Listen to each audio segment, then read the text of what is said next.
Ipakikita ko ngayon sa inyo ang isa sa makina na minsan ay ino-operated ko sa trabaho. So, lapitan natin.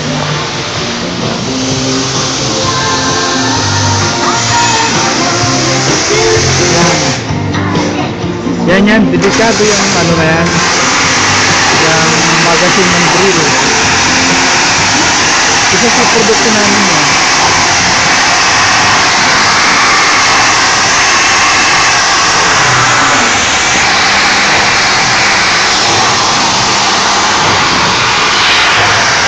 Wala ang ano namin, kaya medyo malaya kami gumawa ko.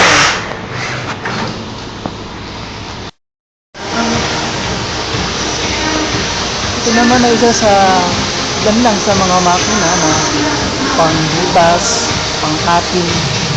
Yan. Medyo may maliit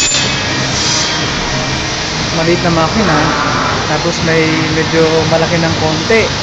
Yan. Then, ito naman yung madalas kong i-operate. Malaki to.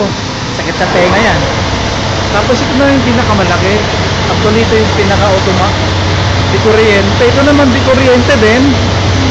Di kuryente din yan. Kaya lang mas hamak na medyo ano to. Medyo latest na konti.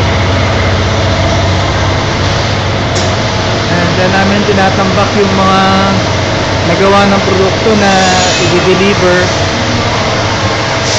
Isusort muna yan bago ikahon. Tapos pagka nakahon na, yan, doon na ilalagay yan. Ready for delivery yan. Ang linis, no? Ganyan kami kalinis. Ito, turnuhan din ito. Yan. Ilang beses nang naipit. Pinahin ng kamay ko yan.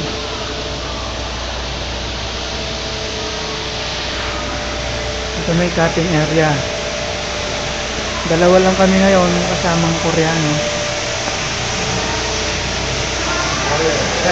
Philippine yun. Philippine.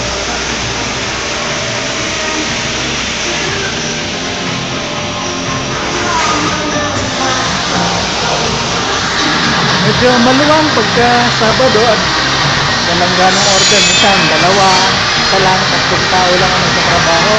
Kaya pag ganito, yan, pampatanggal ng antok at saka medyo maging maganda condition ng pagkatrabaho, naglalabas kami ng mga speaker.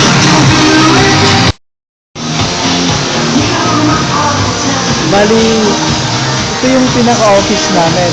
Opisina namin ito. At banda room na gamit na magkakatabi lang. Tapos, pupuntahan natin yung kwarto namin, ha? Yung kwarto na parang vault. Yan.